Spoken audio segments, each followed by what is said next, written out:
Shalom, shalom, shalom, balingami katina Yesu, shalom, bandeko katina Yesu, na pesi binombote, na kombo, na Yesu su, na poko alelo, bien aimé dans le Seigneur, toya koloba makambo, ya bokonzi, na likolo, makambo ya mboka, ya likolo, ya ngo, télévision na bino, kombo na ngo, le royaume de cieux, bandeko, toloba makambo ya mboka, na biso, ya ngo toye, awa, pwete, to solola.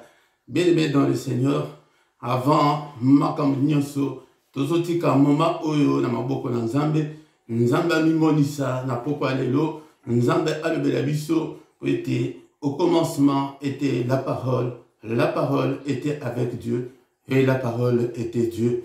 Bandeko na ngai na ye pete to bondela Nzambe to bondela na kombo na Yesu totika mama oyo papa na maboko na yo yonde Nzambe munene yonde Nzambe na nguya nyonso Omi monisa papa, na poko alelo, olobela biso, na mboka oyo papa, to epete yonde olobela biso, na mbula oyo, papa to legi to mona changement, to boyi ba solgan papa, to boyi ba solgan, mais to lingi te solution, epesa bela na moko kati na biso, papa to bondeli mingi, to zongi nde epai na yo, po ete nde yo olobela biso, po ete yo enseigner biso, nyonso ezali ya yo te, na poko alelo, ezala musika na biso, na kombo na Yesu. Amen, amen, amen, amen. Bien-aimé dans le Seigneur, na sepeli susu, kozala na bino, na poko alelo, ngai ndeko na bino, Papa Philippe, le prédicateur Philippe, naye ete tosolola makambo na Nzambe. Bien-aimé dans le Seigneur, tozo bondela mingi, tozo kila mingi, tozali kosala ba sacrifice mingi, mais tozali komona ke ba vie na biso ezali ko changer te yangwana to se poser ba question mais pour la nini ezali ko tambola malamu te ndenge tolobaki la fois dernière ke kaka biso bana Nzambe bango nde tozali na ba problème tozali na ba difficulté na mabala na finance na ba famille na makambo nyonso makambo ezali ko tambola malamu te yango na poko alelo na ye pete to solola makambo oyo ya mboka likolo makambo ya mokili oyo te makambo ya bamboka na biso te ya bikolo te. Bien aimé dans le Seigneur, yango na yebisaki yo ke ane oyo toza na posa ya ba guerrier, toza na posa ya ba combattant spirituel, ya bato oyo ba lingi ete bango na vie na bango échanger, bato oyo bazali déterminé, bato oyo ba lemba te, mais bato oyo ba lingi ete vie na bango échanger. Yango na poko alelo bandeko nanga toyepite toloba makambo oyo na poko alelo na lisusu na sujet moko ezali très important afin que toyeba koyekola ngo na poko alelo. Sujet wana ezali ete la prière qui touche le cœur de Dieu libondeli oyo etushaka Nzambe. Bien aimé dans le Seigneur, est-ce que ma bonde Dieu soit etushaka Nzambe?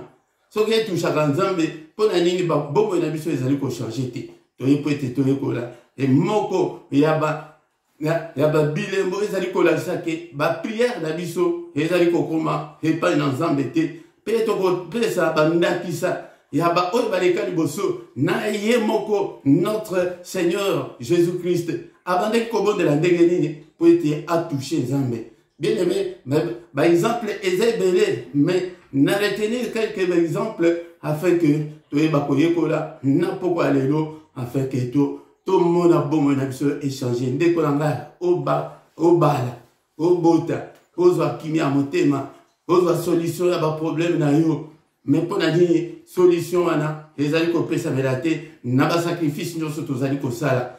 Bien aimé ezali pona toyekola maloba na Nzambe yango tokotanga Biblia na poko alelo Biblia eloba tolobisa Biblia eloba yango Biblia yango de ezali constitution na biso ya biso bana Nzambe ezali Biblia la Bible la parole de Dieu yango il est écrit au commencement était la parole était avec Dieu et la parole était Dieu. Cette parole s'est faite chair, elle est venue habiter au milieu de nous, elle est venue nous éclairer. Mais pour l'année tozali kotambola toujours na mulili lilo bana Nzambe Yesu Masiya ayaki po ete totambola lisusu na mulili te totambola lisusu na kobanga te, totambola lisusu na beshek te. Pourquoi beshek ndeko na nga touti kobanda mbula tolingi te ke tokoma lisusu le 31 décembre mais ozali kaka ndenge wana. Non ndeko na nga, ane oyo ezali ane tolobaki ezali ane ya kozonga na makolo na Nzambe, ezali ane ya koya kotuna Nzambe tata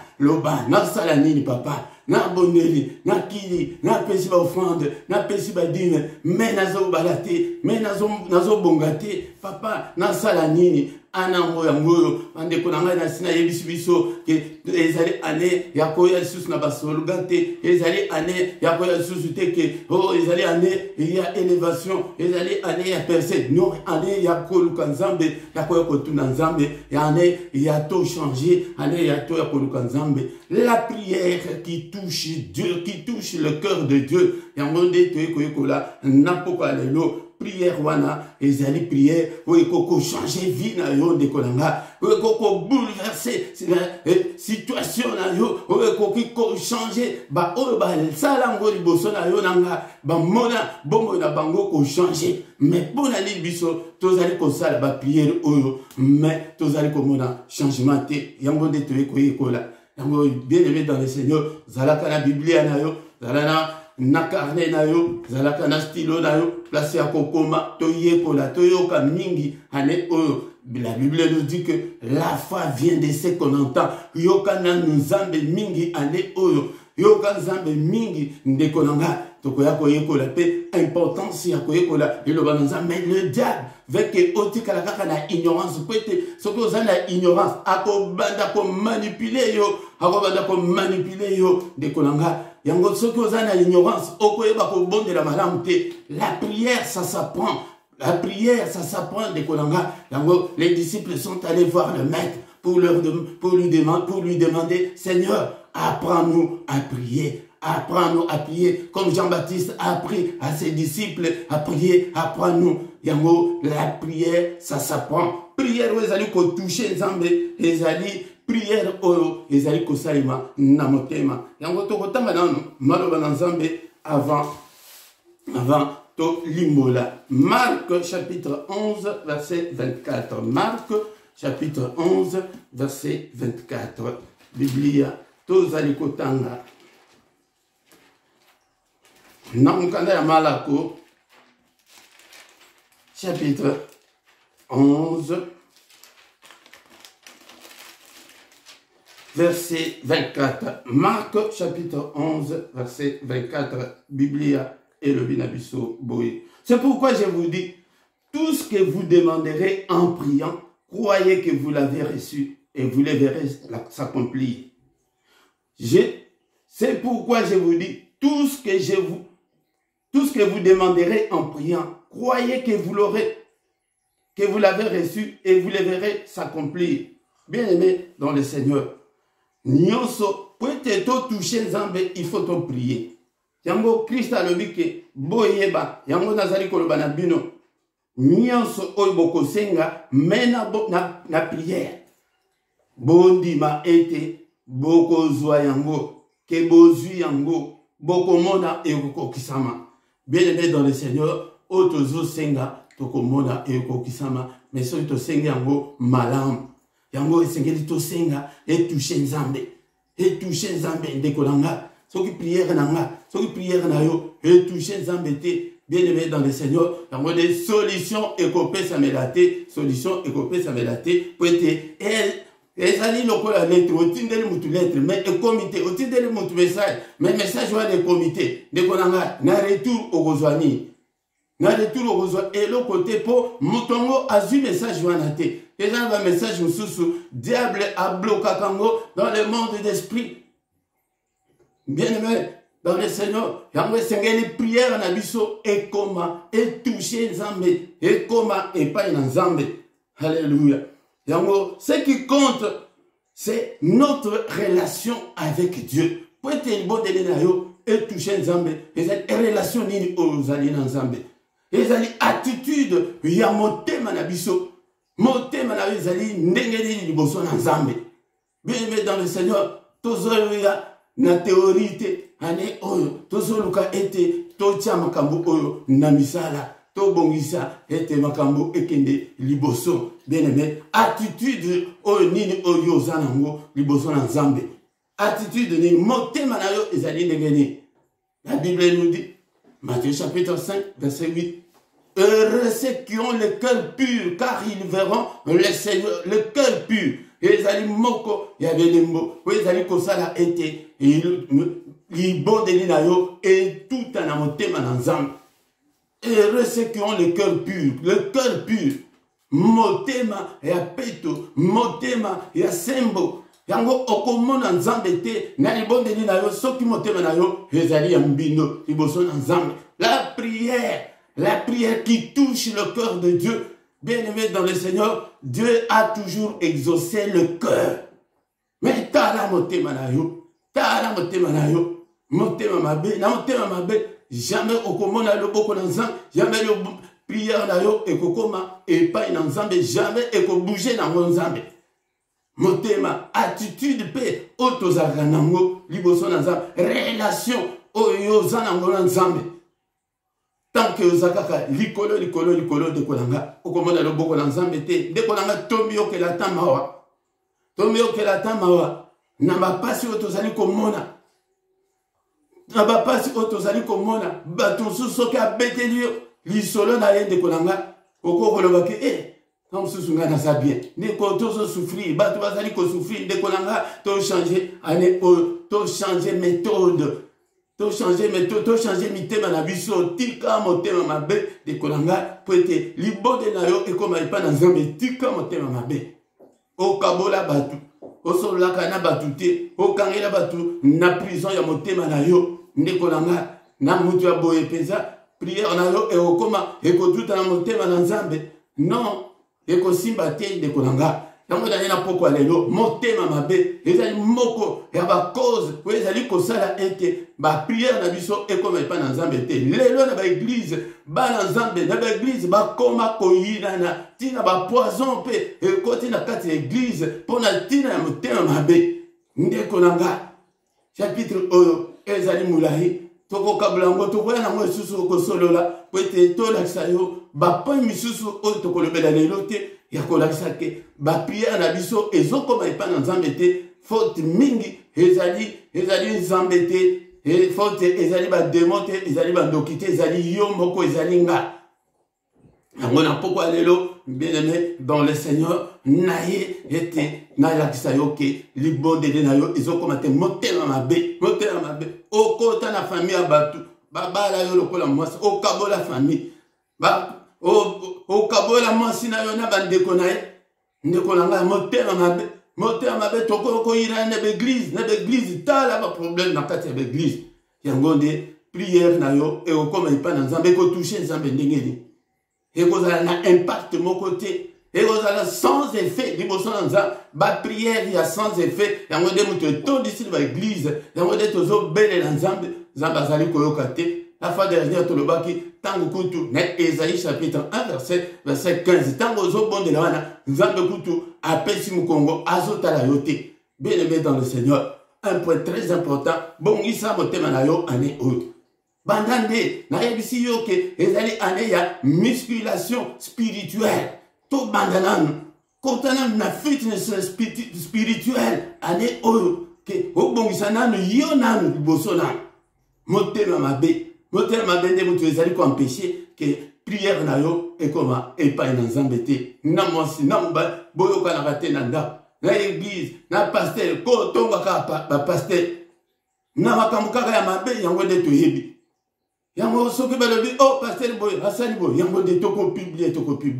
Neko na ngai mais pona ko publier, ya makamba ya mboka na biso tozali ko publier te. Yango j'en profite de ce soir ndenge ozali ko yoka. Partagez, bien-aimé, pesa, partagez, si tout na batu oyo bayebi Nzambe te, batu oyo bazali ko bayebi Nzambe te, pesa, mango mobali na yo na bayebi nzambe te mwasi na yo bayebi nzambe te ndeko na nga partager s'abonner makambo ya mboka likolo yango tala ndenge tozali kotikala na ba internet na ba Facebook butu nyonso 3 heures connecté 5 heures connecté même makambo ya mboka na biso tozali kokota te. Allez bien aimé dans le Seigneur na bosalité eli kolobake motema mabe ezali moko ya ba raison ezali kosala ete prière na yo ekoma epai na nzambe te bongisa motema yaya.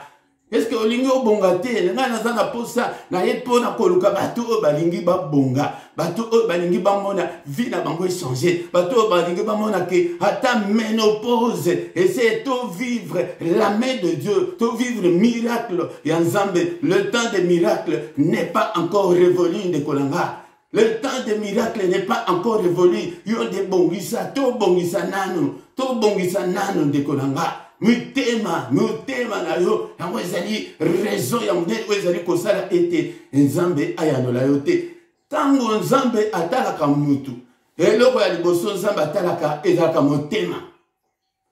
motema yango ndeko na ngai toza na posa ya prière oyo ekobouleverse yake obota bato bakamwa bandoki wana bakamwa ke me aboti ndengene abali ndengene biso tokangaki ke abala te me abali ndengene yango ndeko na ngai moko yako attitude oyo tozalaka nango makambo ya nzambe toza na sérieux te na makambo ya nzambe yango nde ezali kosala ete prière na biso etouche motema nzambe te. Attitude na biso vraiment tozozwa makambo ya nzambe à la légère yango ntango ozali kozwa makambo ya nzambe à la légère toza kaka bachrétien ya forme ya libanda me na kati na biso tala makambo oyo tosalaka oza mwana nzambe me kote mbongo mpenza wana mpenza okomi ndenge mosusu ndeko na ngai yango nde toye na pokwa lelo ete tolakisaki toza na posa ya prière, la prière qui touche le cœur de Dieu, la prière qui va changer la vie, la prière qui va changer ta situation. Yango ndeko na attitude oyo toza nango. Heureux ceux qui ont le cœur pur car ils verront le Seigneur. Ceux qui ont un thème malamu te okomona nzambe te. Yango ndeko na nga la façon aussi de ya kosala la prière yango de ezali na importance aussi capitale. L'attitude oyo toza nango tango ozali koya liboso na nzambe totiana na makambo ya kobenga na milieu mabe mais tango ezali tant ya demande ya kosenga ya ba requête na yo ndeko na nga il faut uzala na position malamu liboso na nzambe oyo toyekola ndeko na nga yango tolobaki la fois passée que tozali kokende na vitesse. Tozali kokende na vitesse, excès de vitesse. Tozonga nano epai na nzambe bakendeke na komikitisa. Il faut tomikitisa. Alléluia. Tomikitisa. Alléluia. Tomikitisa ndeko na nga nzambe ako tombola biso. Attitude oyo toza nango yango nde moto ezali kosala ete ba prière na biso eyokana te epai na nzambe. Yango tango ozali kopondela po prière na yo etouche motema na nzambe nyonso ifo ezala au nom de Jésus-Christ. Jésus-Christ, il est venu pour nous sauver. Yango prière nyonso ozali kosala po ete ekoma. Yango nde batembre na biso yango wana.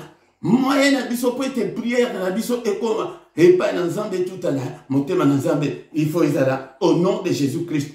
Tango ozobondela na fin ya prière il faut le faire au nom de Jésus. Papa na bondeli, na kombo na Yesu. Na kombo na Yesu, papa na bota. Na kombo na Yesu, na bonga. Na kombo na Yesu, lokola Bartimée, na mona. Na kombo na Yesu, les noms qui est au-dessus de tous les noms. Les noms, kombo oezali ko lengisa bandoki. Kombo oezali ko lengisa monde nyonso ya ténèbres. Batanga kata kombo na yete. Batanga kombo Yesu te na monde ya ténèbres. Yango belela kombo soko ligete prière na yo et atteindre nzambe belela ka Yesu butumbo na anzela nyonso Jésus olali bandoto mabe Jésus olamuki makambo ezali kotambola malamu te Jésus c'est très important bien-aimé dans le Seigneur. Bien-aimé tozotanga susu maloba na nzambe na Colossiens chapitre 3 verset 17. Colossiens chapitre 3 verset 17. Zalaka na Biblia na yo ndeko nanga awa tozali na internet ba moyen moderne ezali ko permettre que Tango okobanda kolanda mateya oyo koko chapos okomi verset na yo olandeli yango yo moko Seigneur akosunga yo koleka. Colossiens chapitre 3 verset 17.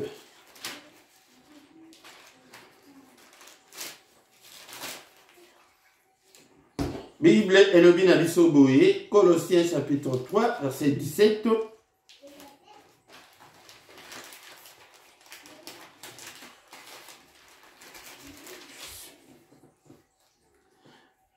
Et quoi que vous fassiez en parole ou en œuvre, faites tout au nom du Seigneur Jésus, en rendant par lui des actions de grâce à Dieu le Père.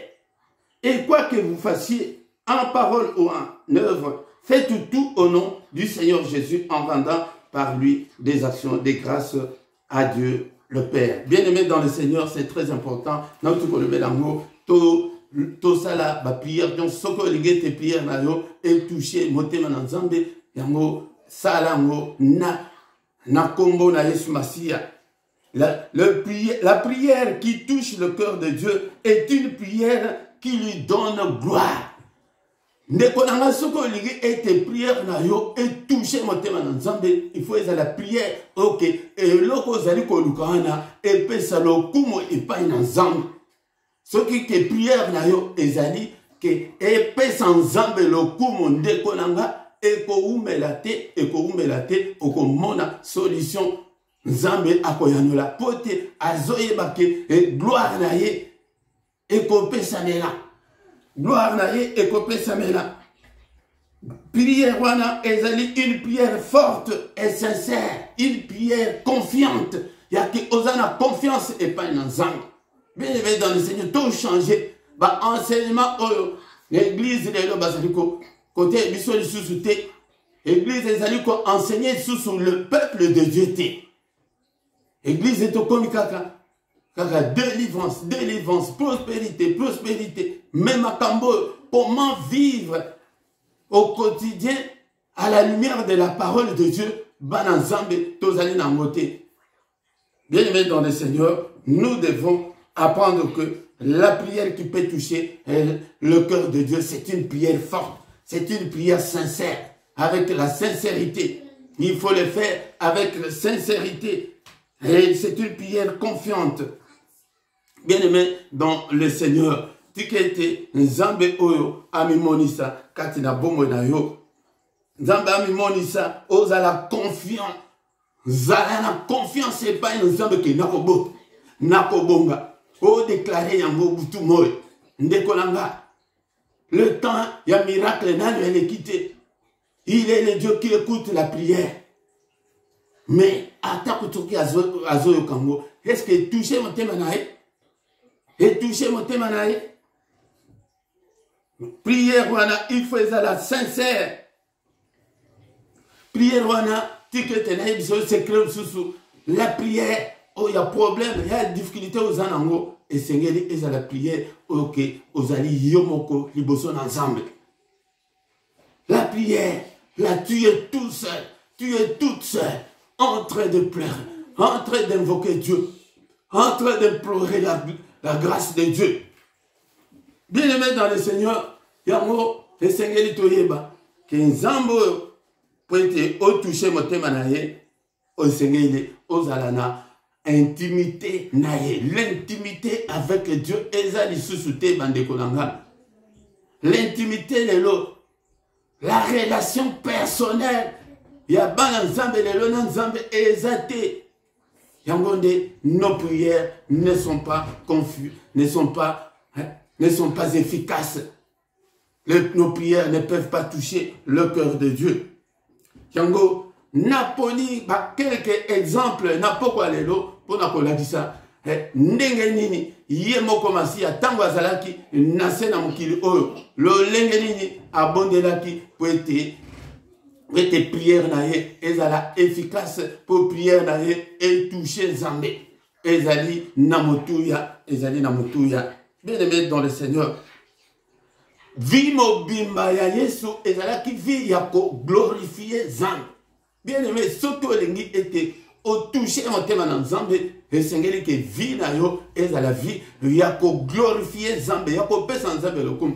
Combien de lo tokomi ko yokisa Nzambe soni bomoi na biso bana Nzambe mingi lelo tozo yokisa Nzambe soni tozo yokisa Nzambe soni ezali malamu te bandeko na nga tozali ko yokisa Nzambe soni toute la vie de Jésus ezalaki toujours pour donner gloire à Dieu. Yango est-ce que bomoi na yo ezali ko pesa lokumu epa na Nzambe yango ezali moko ya beshek oyo tozali kokutana nango na se na moi bien aimé tozali ba verset ebele parce que ezali enseignement yango tozali kotanga susu na mokanda ya Hébreu chapitre 5 verset 7 Hébreu chapitre 5 verset 7 Biblia elobi na biso boye Hébreu chapitre 5 verset 7 elobi boye c'est lui qui dans les jours de sa chair ayant présenté avec de grands cris et avec larmes de prière et de supplications à celui qui pouvait le sauver de la mort, et ayant été exaucé à cause de la piété, et a appris, bien qu'il fût fils, l'obéissance par les choses qu'il a souffertes. Bien aimé dans le Seigneur, akozali komona, malona Nzambe ezali kolakisa biso, abandaki kosala, ba prière avec autorité. Abandaki kosala ba prière avec des cris. Bien aimé, si tu veux toucher le cœur de Dieu, nous devons imiter Jésus.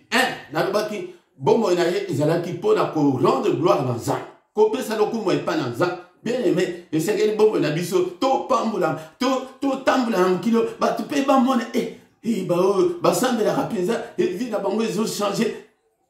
Tango bakomona yo lelo ozali na mobali na yo na mwasi na yo batu bapesa Nzambe lokumu lelo tokoma kosala makambo kaka ya soni ya koyokisa Nzambe soni. Bien aimé dans le Seigneur, na verset oyo tikotanga elobi ke ye moko tango abanda kosala ba prière abanda kosala avec des cris avec des cris, il criait très fort.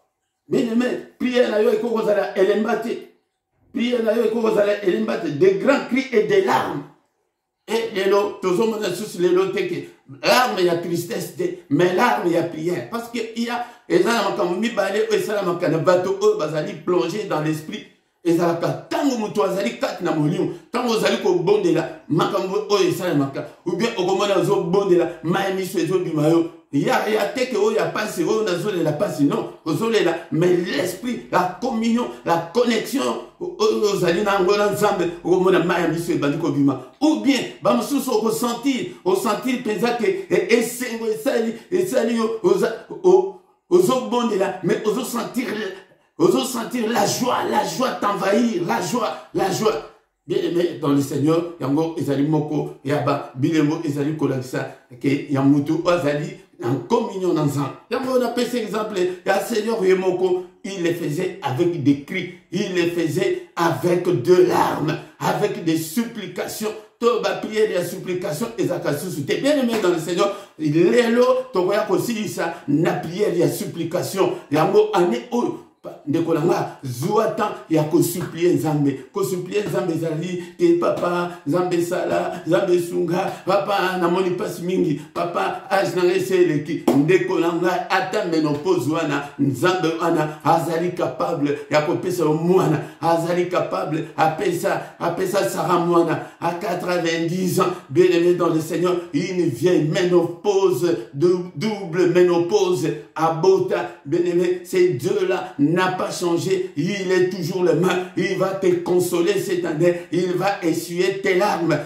Okokumi sanzambe. Situation wana ozanango. Ndekolanga yonde longola des soucis. Longola soucis. Nzambe wana azali na bombo. Akomona. Azali komona. Problème. Mais problème na yo ezali que zobon de la bienté. Prière na yo ezokomate. Requête na yo ezokomate. Et pas na Nzambe. Tomoni moko masia.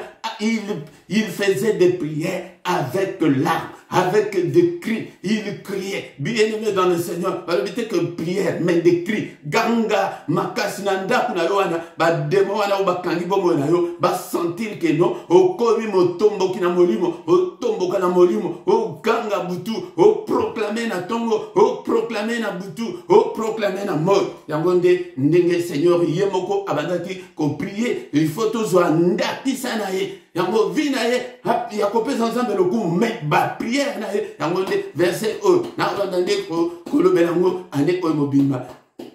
Matthieu chapitre 11 verset 12. Depuis Jean-Baptiste, beaucoup zinazambe et comment forcer, beaucoup zinazambe et ça dit sous pour na batu ba les mater. Yango to yoki que Seigneur yemoko pona ko toucher zambe. Il priait, il criait. Ha, bien-aimé dans le Seigneur. Ça les yangope makambo tozo yekola comme le code des animaux enseignement de kona ezali peut au pratiquer yango de kona na mona yo na mona na maboko na mona situation na yo et se décanter na mona situation na yo et changer de kona yangonde posa nzambe pe yango wana.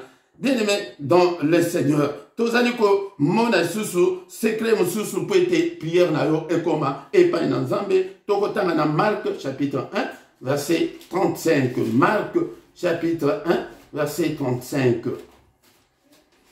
Wapi Biblia na yo ndeko oyanga. Wapi Biblia na yo. Wapi Biblia na yo comment Marc chapitre 1 verset 35.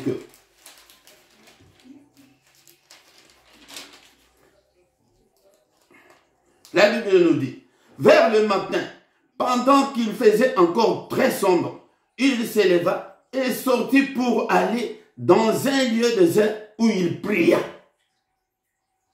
Vers le matin, pendant qu'il faisait encore très sombre, ne osa pas de difficulté, osa na ba problème, mais la pongi kola la pongi ne kolanga kola la sous pongité, na koya pe na sujet ya kola kisayo ndenge nini secret oizalaka ya prière ya avant tongo etana. Nakoye na bino yango ndeko na na chapitre mobimba nakoye na bino yango na leçon mobimba ya ke na pratique na ngope to ko prier na ngope ndeko na ngai kwete ndeko o changer vie na lo échanger o sekape ndeko o temple pe ne singo na kata mboka oyo ezala na mboka na bisika ozali kuna na Luanda o mona changement na Kinshasa na Braza États-Unis.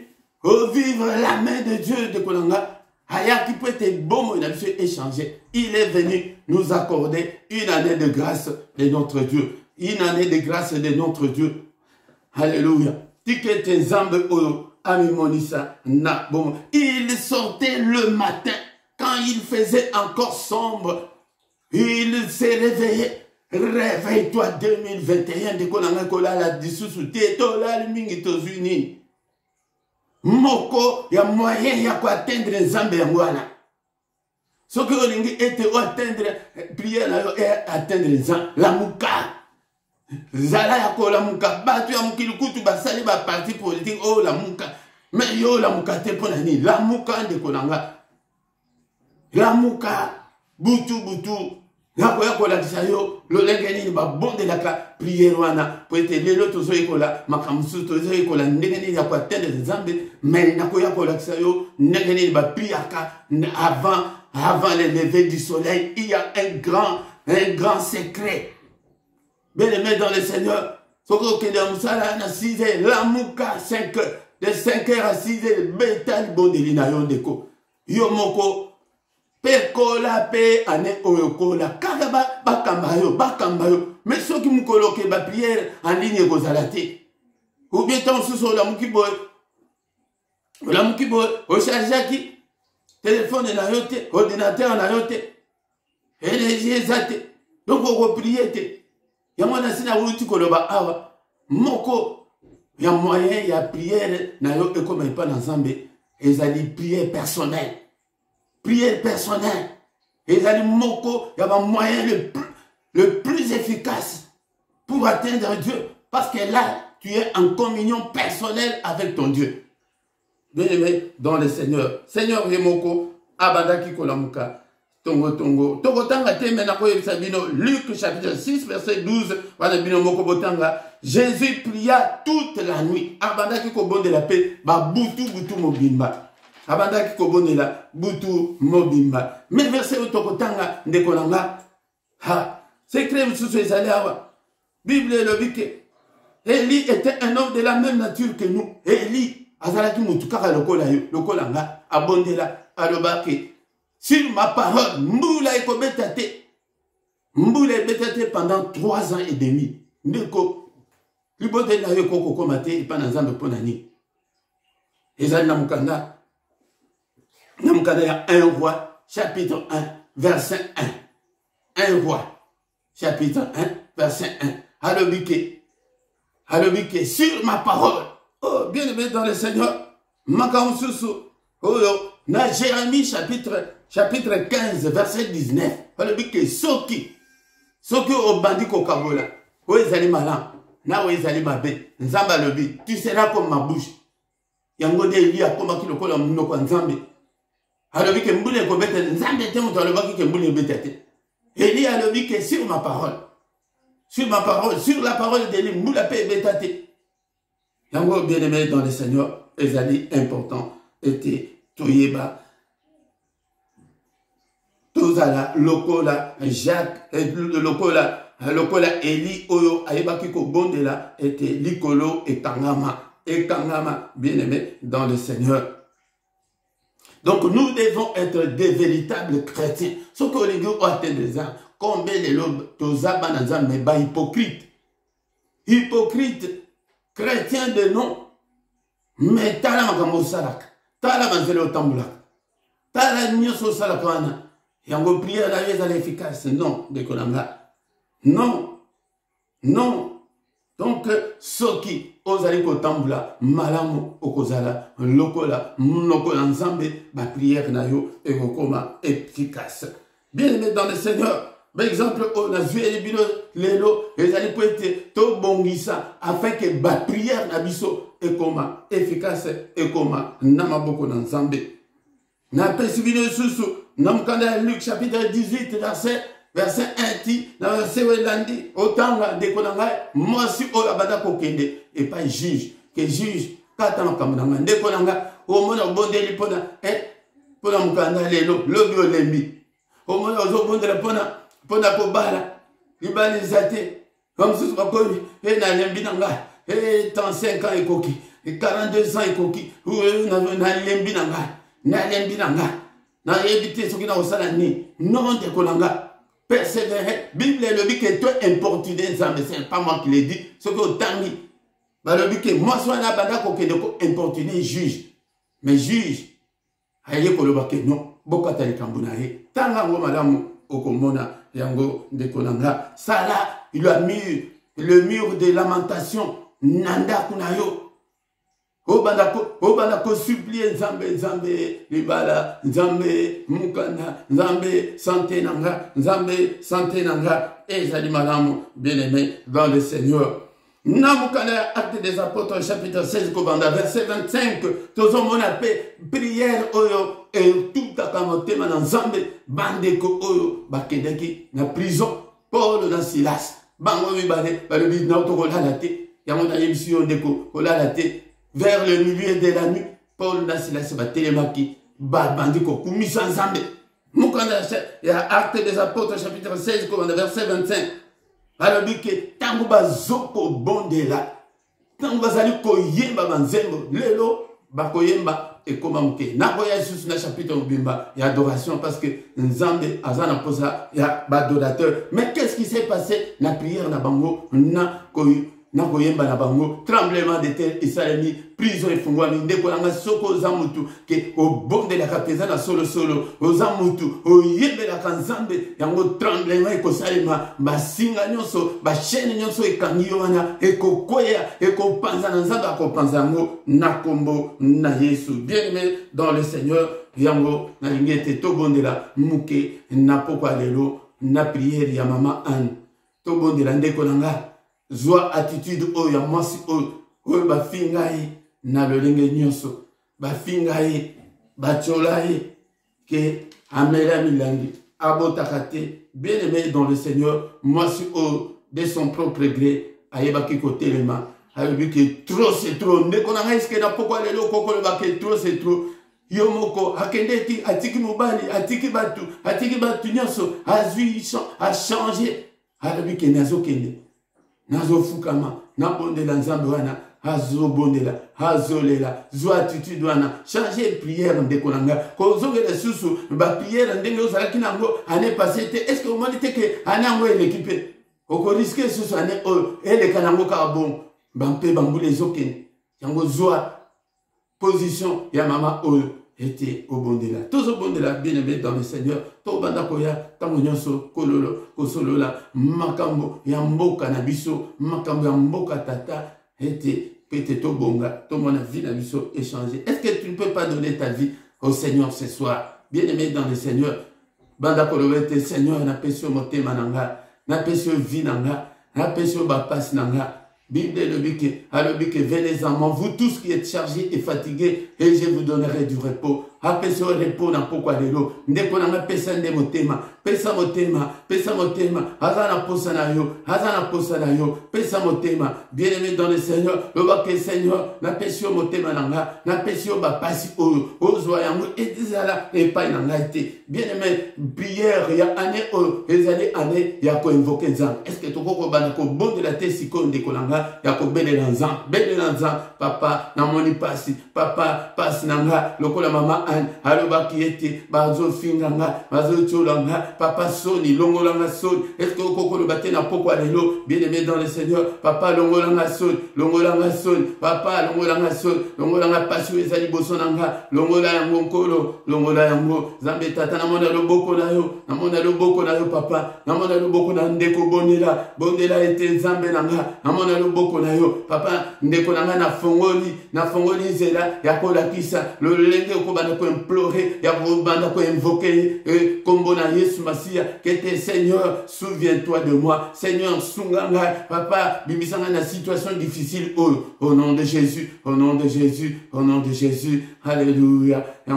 Seigneur, que le Seigneur, mon Dieu Tout-Puissant, te bénisse et te garde. Que le Seigneur tourne le regard vers toi et qu'il t'accorde sa grâce. Que le Seigneur fasse luire sa face sur toi et qu'il te donne la paix, qu'il te donne tout ce dont tu as besoin pour cette année et pour toute la vie et tes changements. Que ma prière na yo et komatin mboka na ye na kombo na Yesu. Amen, amen, amen, amen. Bien-aimés dans le Seigneur, vous partagez, les alliés chaîne nayo, les alliés chaîne nanga to évangéliser année oyo to luka monene na nzambe, to luka nzambe asala makambo ya minene, nzambe amimonisa na bomo na yo. Partagez, s'abonner, luka pe ndeko oyo ayebi nzambe na nute ete aya akutana pe na nzambe. Tanto konywana tokotani mbalasima na kombo na Yesu. Amen.